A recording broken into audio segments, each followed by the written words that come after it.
Olá, pessoal, tô aqui de volta, né? Vamos falar agora, nessa aula da noite, nós vamos falar sobre a atualização da norma de radioproteção, que na verdade é uma revisão, né, que a CNEM fez da normativa 3.01, tá? NN 3.01.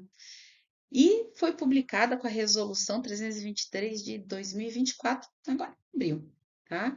Então, nós vamos estar falando um pouquinho sobre ela.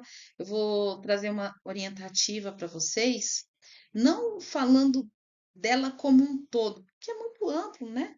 A gente falar sobre essa normatização de radioproteção, né? Que ela traz todos os requisitos aí. Então, bora começar? Então, vamos dar início, né? Então vejam vocês, né? A norma, ela já logo de cara, né? Logo de capa, como diz o outro, ela já teve uma modificação, que é no nome, né? Na intitulação da normativa, dessa norma. De diretrizes básicas de proteção radiológica, agora ela passou para chamar requisitos básicos de radioproteção e segurança radiológica de fontes de radiação. Tá? Então, já temos aqui logo de cara uma modificação aí. E uma coisa muito bacana que eu gostei muito dessa nova, essa revisão que eles fizeram, essa nova publicação, por conta dos arranjos, né, as disposições do que está lá dentro. A maneira com que eles escreveram ficou muito mais assim compreensível, tá? Gostei bastante. Vamos lá. Então, a norma, né, o que está disposto lá dentro? Ela vai dispor sobre os princípios gerais e requisitos básicos para a radioproteção, né, das pessoas, do meio ambiente para a segurança radiológica das fontes de radiação ionizante. Então, o que está disposto lá é referente a esse assunto, né? Está abordando esse assunto. Então, vamos ver agora, né, a quem se aplica, ao que se aplica. As exposições planejadas, exposições de emergência e exposições existentes. A nossa, né, que é a exposição voltada para a medicina, ela está aqui, ó, dentro das exposições planejadas, tá? Exposições de emergência são aquelas que equivalem a acidentes. Vou dar exemplos básicos, tá? A exposição existente, por exemplo, aqui a gente já tem, que é de radiação de fundo mesmo, né, que existe no planeta Terra, tá? Então, só para a gente ter uma noção bem básica aqui do que são essas exposições. E dentro, né, desse nosso escopo aqui voltado, nossa semana da radioproteção aqui na medicina, que tipos, né, de exposição são essas que podem acontecer? Exposições ocupacionais são dos trabalhadores, do público, que a gente falou, e as exposições médicas, né, que são quando nós estamos realizando os nossos procedimentos. Eu gostaria de estar chamando a atenção de vocês para alguns pontos muito importantes, tá? O artigo 5º ele fala assim, ó, as instalações e atividades que utilizam raio-x para fins de diagnóstico médico, odontológico e veterinário não estão sob o controle regulatório da CNEM.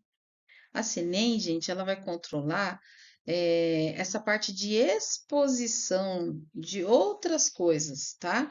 Esse contexto, né, de instalações e atividades cabe, né, o controle à Anvisa.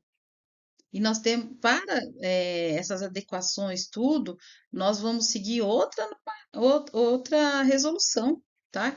Que é a RDC 611 de 2022, tá bom? Porque é atual, é, que traz toda, né, a aplicabilidade da norma, o que estabelece, então, tudo que é organizacional, o que precisa existir, RDC 611.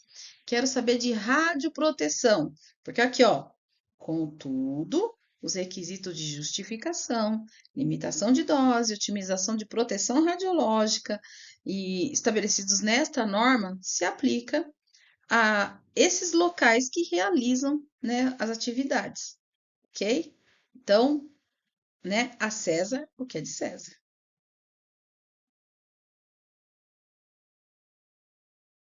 E aqui, né, tá só para vocês entenderem, então, esse escopo que eu acabei de falar para vocês da RDC, né, 611 de 2022, ela vai estabelecer os requisitos sanitários para a organização, o funcionamento de serviços, né, de radiologia diagnóstica ou intervencionista e vai regulamentar o controle das exposições médicas ocupacionais e do público decorrente do uso de tecnologia radiológica diagnóstica intervencionista, tá? Ou seja, elas se complementam, não podem ser olhadas isoladamente para se planejar, por exemplo, um plano, um programa de radioproteção para o setor. Um quesito muito importante. Aqui, ó, na 611 está escrito assim, ó, deve-se, né, estabelecer, cada local deve ter seu programa de educação permanente, seu programa de garantia da qualidade e principalmente seu programa de proteção radiológica. Então, vocês precisam estar vendo todas essas normativas junto com a NR 32, né, que vai falar sobre também a parte do trabalho, né, a respeito dos trabalhadores que trabalham em ambientes com radiação ionizante. 32.4. Pega lá a NR 32 e olha a NR 32 lá dentro, ponto 4.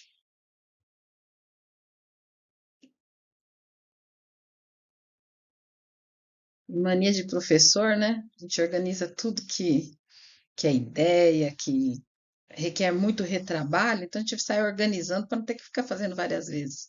E a gente acaba levando isso também para o ambiente de trabalho. E quando saiu essa norma, a primeira coisa que eu fiz foi esse sumário aqui, porque ele ajuda tanto para fins didáticos quanto para você se nortear também na lei, tá? Então, aqui, ó, é, a norma, né, ela, logo no capítulo 1º, ela traz as disposições gerais, ela tem 2 seções, né, onde ela vai trazer os objetivos do campo de aplicação e algumas definições e siglas. E essas definições, elas estão bem mais compreensíveis agora, ficou muito melhor. Capítulo 2, ele é um pouquinho mais vasto, né, ele vai da seção 1 à seção 6, e ele vai falar sobre a parte, né, que são dos responsáveis, os titulares, vai falar sobre os empregadores, né, dos trabalhadores, das pessoas físicas ou jurídicas que são designadas para lidar com situação de exposição de emergência e situação de exposição existente, do supervisor de radioproteção, né, uma figura fundamental também no setor, dos indivíduos ocupacionalmente expostos, né? Então você veja aqui que ele traz toda uma cadeia hierárquica aqui, né, de responsabilidades. A gente vai ver que os titulares, eles podem se valer de pessoas para realizarem as atividades. Entretanto, designou alguém, tem que ser tudo formalizado, tá? Quando se trata de radiação ionizante, tudo formalizado.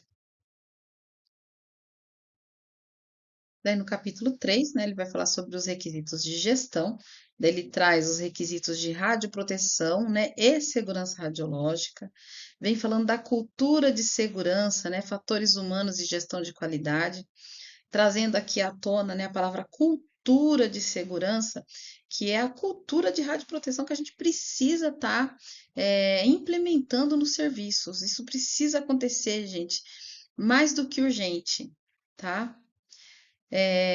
No capítulo 4, ele vai falar sobre a isenção e dispensa. No 5, ele vem falando sobre a situação de exposição planejada.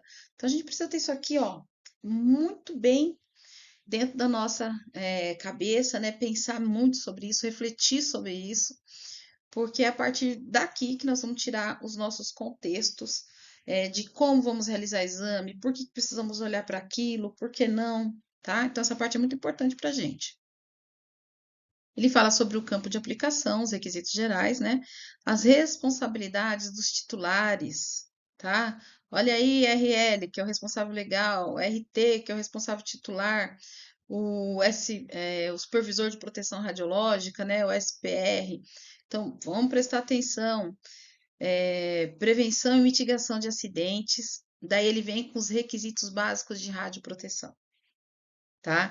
Então, vamos observar agora aqui que isso aqui se aplica totalmente para a gente que está na área aí da radiologia diagnóstica intervencionista ou ainda na medicina nuclear, radioterapia, tá bom? Então, nós temos aqui numa subseção, né, a justificação, otimização de radioproteção, limitação da dose, verificação do atendimento aos requisitos, tá? Depois, mais abaixo aqui, tem exposição ocupacional, que ele vem falar sobre os registros ocupacionais. Um pouquinho mais abaixo, ele vai falar sobre a exposição do público, tá? E tem um programa aqui de monitoração radiológica ambiental. Depois a gente vai vendo, tem coisa também que não vai se aplicar a gente. Outra sim, tá?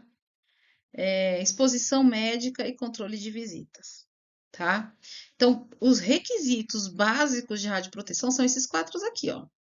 Né? Justificação, otimização, limitação da dose, que na verdade são três, e a verificação do atendimento a esses três requisitos, tá? Entretanto, nós vamos observar, né, que eu trouxe à tona, que nem todos eles se aplicam, por exemplo, ao paciente. Então, a gente precisa observar algumas coisas. Não vou falar da lei como um todo, né, da norma como um todo, melhor falando, mas alguns tópicos eu trouxe para a gente poder estar, né, e nós vamos trabalhar com ela também nas outras duas aulas aí, não com a normativa em si, mas com algumas coisas que nós vamos estar extraindo dela, vocês vão ver a importância dessa normativa, norma.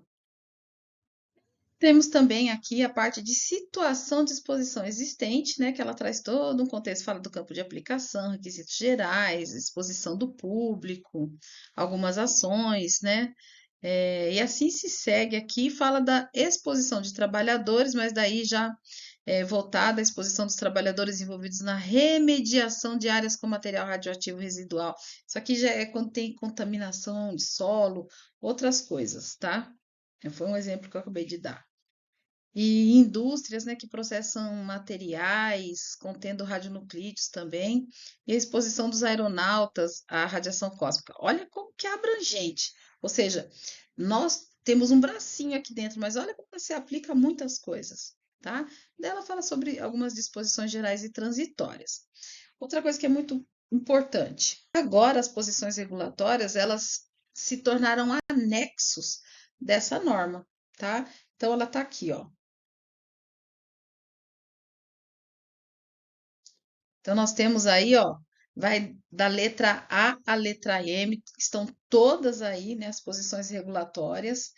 Então, algumas a gente precisa estar utilizando, principalmente na radiologia médica, tá?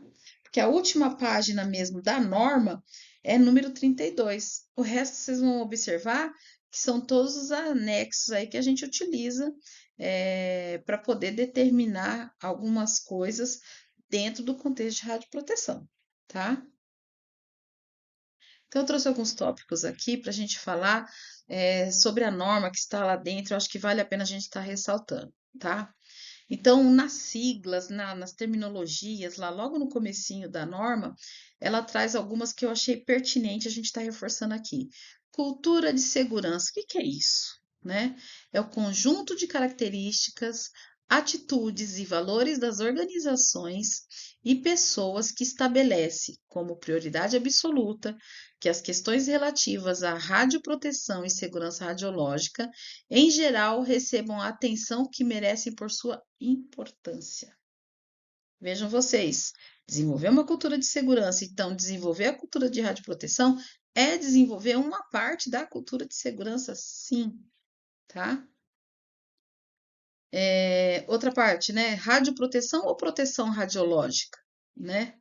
Não é uma pergunta, é radioproteção ou proteção radiológica.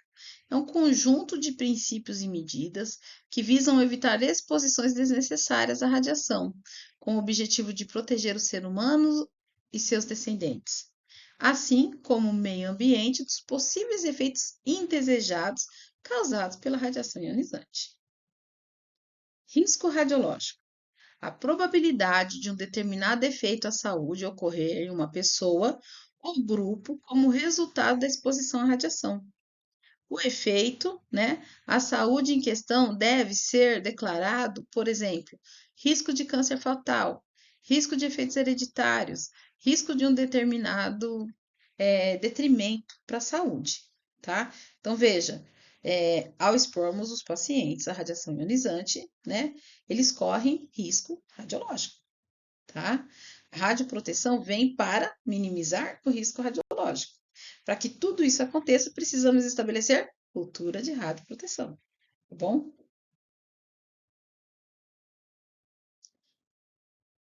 Dentro disso, né, lembra que eu falei para vocês, olha, os requisitos básicos de radioproteção, então vale a pena a gente estar reforçando aqui o que que eles são, pelo menos olhar um pouquinho para eles hoje, né? Não vamos estender muito também, senão a aula fica muito vasta, mas vamos lá.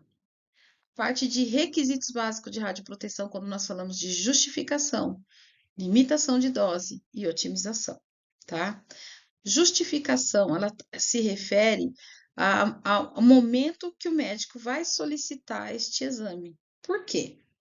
Primeiro, quando ele vai solicitar um método com radiação ionizante, ele precisa pensar da seguinte maneira: o método vai produzir um benefício que seja suficiente, né? Ou melhor, acima pelos danos que podem vir a acontecer a esse paciente, né? Olha lá, o método tem que produzir benefício suficiente que compense o dano causado. Tá? Tá escrito aqui, ó. Ok para vocês. Como justificar, né? Então, são as perguntas, né? O que a gente precisa perguntar? Principalmente os médicos. O benefício do método em relação ao risco, que é o que está aqui em cima. Qual que é o benefício? Ele é muito superior ao potencial dano que pode causar? Os benefícios produzidos são maiores do que o que seria produzido com método não ionizante? Aqui se vale também a questão de métodos padrão ouro, né? Porque nem toda doença ela é detectável em todo o circuito, todo o parque tecnológico que nós temos. Tem algumas doenças que elas são detectadas, principalmente em fase precoces, né? Em respectivas modalidades. Assim como o câncer de mama, a mamografia, né, é padrão ouro para fazer o rastreamento. Assim como a coronariografia, né, realizada na hemodinâmica, é padrão ouro para fazer o estudo da artéria coronária. E assim se segue o arsenal radiológico aí que nós temos, tá? E além disso, tem métodos, por exemplo, que não demonstram, mesmo sendo não ionizante. Quais são os métodos não ionizantes? A gente tem ultrassom, temos a ressonância magnética. Nossa, mas a ressonância magnética, mas tem doença que ela é mais percebida, né? Fica mais, tem uma sensibilidade maior na tomografia do que na ressonância. E assim se segue, tá? Outra coisa que tem que ser ponderada na hora que vai se solicitar o exame, no caso médico, né? Considerou as características do indivíduo, as condições clínicas e o histórico radiológico? Gente, às vezes o paciente não tem condição clínica de fazer o procedimento. Tá? Não é nem questão de dose de radiação, nada. Às vezes ele não tem condição clínica. Às vezes o exame requer um decúbito dorsal, que é de ficar deitado de costas, e às vezes ele não consegue deitar. Por fim, né, considerar as características individuais de cada paciente, a condição clínica e uma coisa que é primordial. Gente, pergunte sobre o histórico radiológico para o seu paciente. Às vezes ele tem um exame que foi feito recentemente e você não precisa pedir novamente. Ó, eu sei que vocês sabem, mas eu tô na era do óbvio precisa ser falado, então eu vou falar. Tem paciente que ele não possui o conhecimento para saber que, não, que ele já fez aquele exame, que ele não precisa repetir. Né? Tem paciente que acha que cada vez que ele passa no médico e pediu aquele exame, ele tem que, por obrigatoriedade, fazer de novo, né? Ainda se ele faz sempre no mesmo lugar, a gente consegue detectar esses casos. Agora, se ele faz um exame aqui, faz um exame acolá, faz outro lá, então isso tudo vai gerando dose. Então, pergunte para o seu paciente. A gente sabe também que tem procedimento, principalmente depois que o paciente passou por uma cirurgia, os antigos já não servem mais para fazer a avaliação daquela estrutura. Vai fazer um novo. Aí a gente compreende isso também. Uma coisa importante, precisa realmente toda hora, né, ficar fazendo raio-x para controle, principalmente em UTI. Vamos pensar, a gente tem tanta coisa, né, que a tecnologia avançou. Será que a gente não tem que repensar em protocolos? Hum? Né? Novas tecnologias estão aí, tem algumas possibilidades que a gente pode estar. Ó, juntos nós conseguimos estruturar uma radioproteção e um atendimento radiológico maravilhoso, né? E rever alguns protocolos, viu? Precisamos rever esses protocolos aí. Outro princípio aqui é a otimização, né? A otimização ela está correlacionada com a Lara, né? Ele vem com essa colocação aqui, ó. Essa dose deve ser tão baixa quanto razoavelmente exequível, tá? Então, o Alara, ele vem, tipo assim, reduz dose, se protege, reduz, minimiza, né? Então, ele traz esse contexto. Aplicado o Alara no paciente, né? Nós vamos fazer o gerenciamento da dose de radiação que está sendo transmitida ou entregue para esses pacientes, tá? Mas a gente tem que buscar também uma dose menor, mas que não perca a qualidade técnica da imagem. As informações, não adianta você fazer uma imagem com uma dose super baixa, depois ela não possui qualidade técnica para poder fazer um laudo e ter que repetir. Daí você não otimizou nada, você só vai ter que expor novamente o paciente, tá? Então observe a gente, principalmente quem faz a modalidade, os procedimentos, a gente sabe que muitas que a gente coloca técnica, conforme o tamanho do paciente, a dose de radiação muda. Mesmo naqueles aparelhos que possuem controle de exposição automático, a gente observa que ele sozinho faz essa ponderação, né? De conforme que ele percebe a dimensão do paciente, ele vai emitir mais ou menos radiação, tá? Já na questão aqui da gestão da dose, né? O que requer que a gente possa fazer?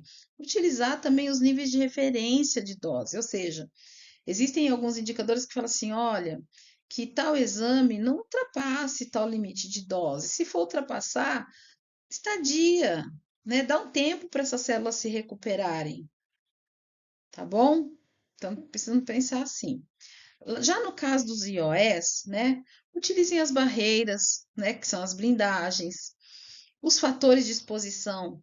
Quais são os fatores de exposição? Tempo, a blindagem, né? E distância.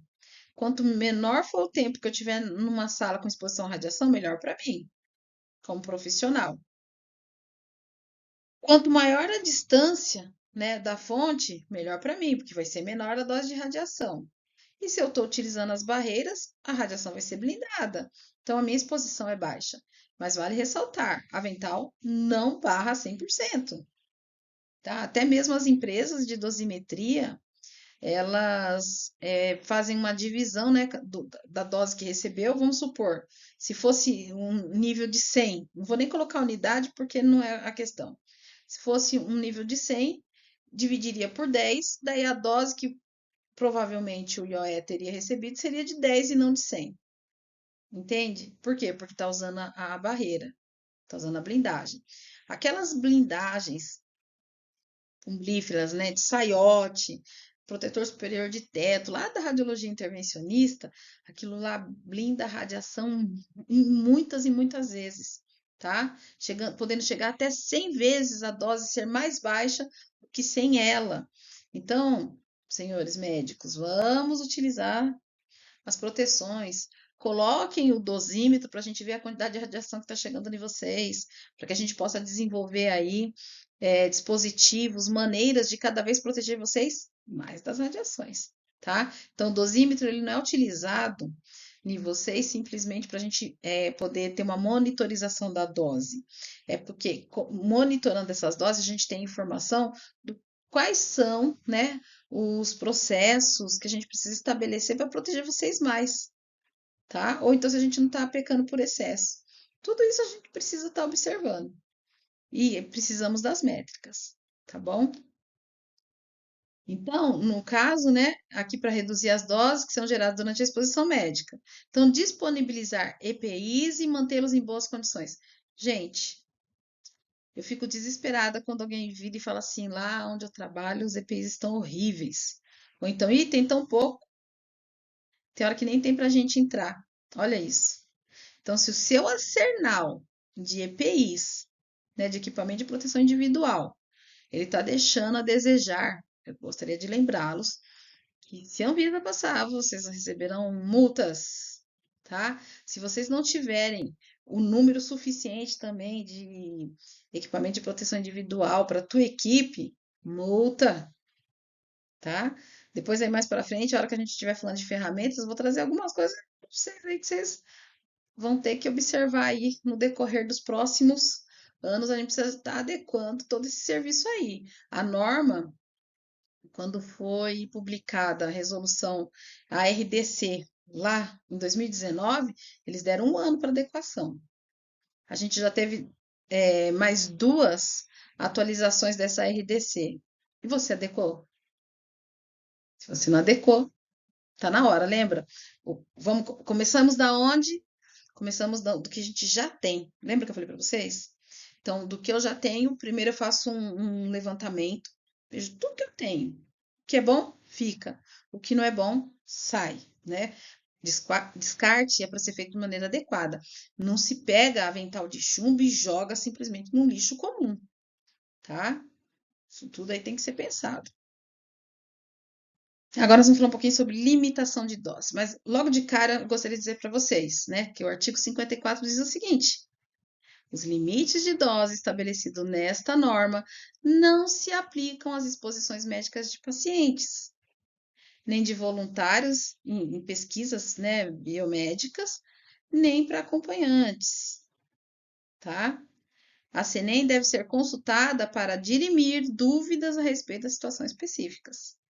Nesse caso aqui, como assim? Você acabou de falar, doutora Luciana, a senhora acabou de falar que precisamos gerenciar as doses do paciente. Daí, isso aqui não se aplica para o paciente, não existe o limite de dose.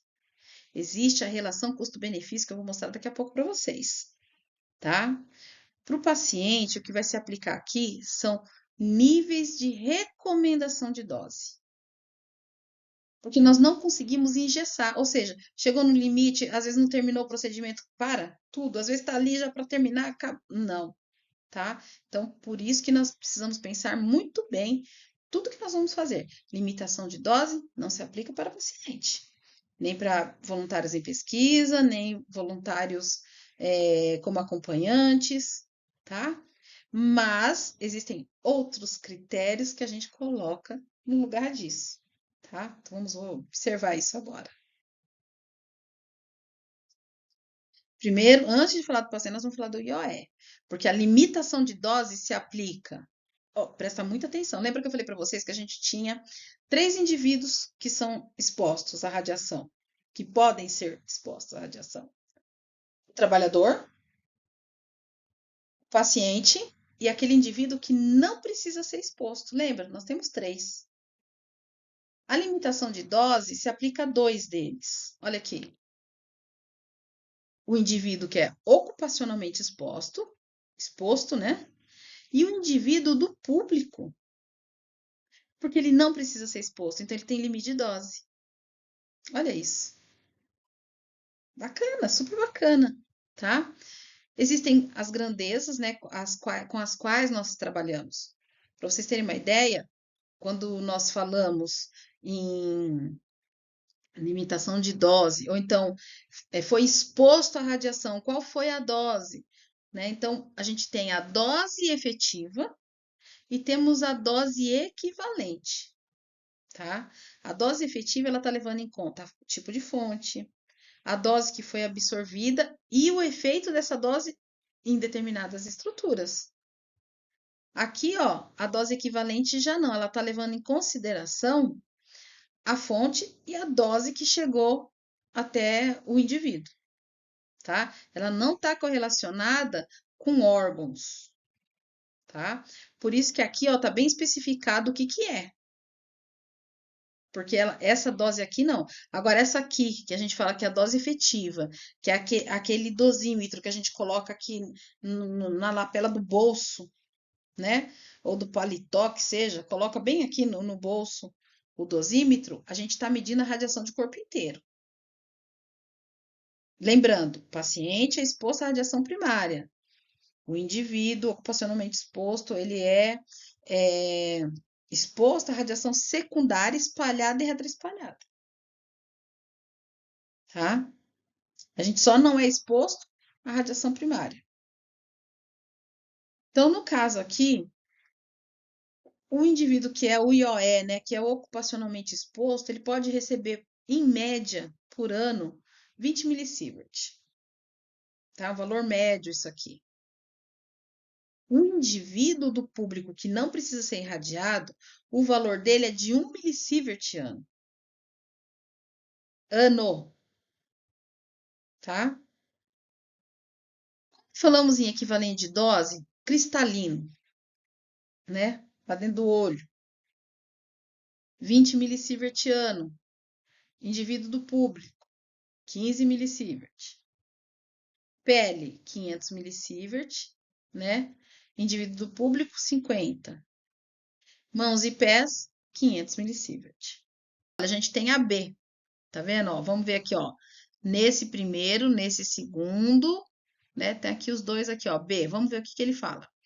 Este valor de limite de dose efetiva para corpo inteiro ou dose equivalente para cristalino pode alternativamente ser a média aritmética em 5 anos consecutivos, desde que não exceda 50 milisievert em qualquer ano.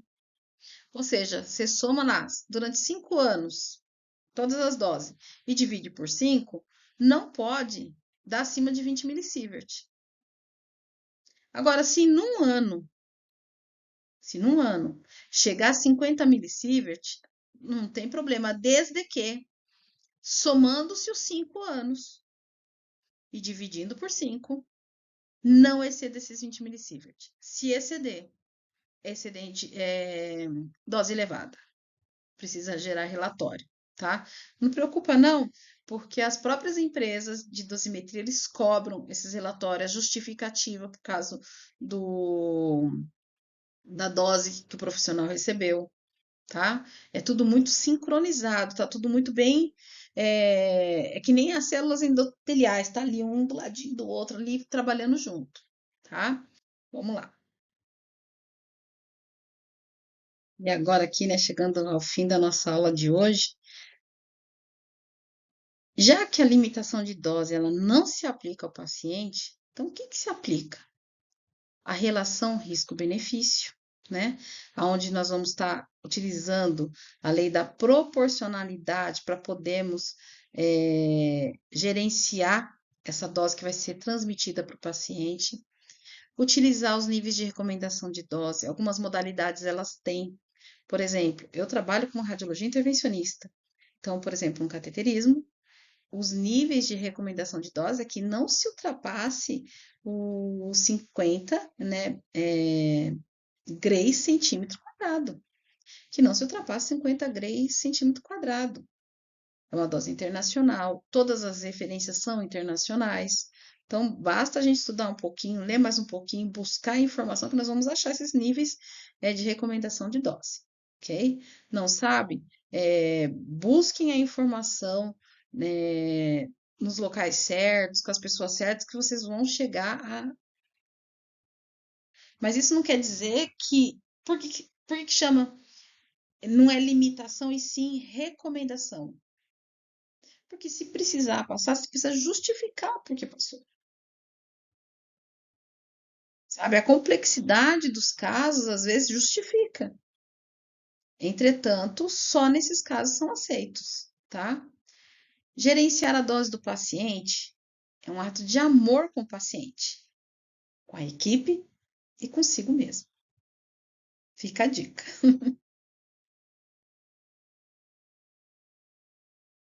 É isso aí, pessoal. Chegamos ao fim de mais uma aula, né?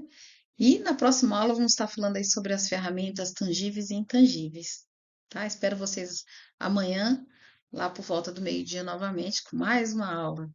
E fica aí uma frase para vocês pensarem a respeito dessa norma, né? Que as normas e resoluções e demais leis, né, aplicáveis, elas não foram publicadas ao acaso, são fontes valiosíssimas de conhecimento que vem norteando nossos caminhos, né, nossas ações. Ressaltando que a radioproteção é obrigatória, né? que ela ocorra, mas também nós temos que pensar aqui, ó, que essas diretrizes devem se transformar em ações assertivas e que, quando movidas pelo desejo de fazer o possível, né, nós conseguimos evitar e reduzir os possíveis efeitos indesejáveis das radiações ionizantes, assegurando assim que a radioproteção não seja mais um conjunto de regras em nossas mãos, mas uma prática mais efetiva, assertiva, consciente, conscienciosa, né, dentro do nosso cotidiano. Até a próxima aula.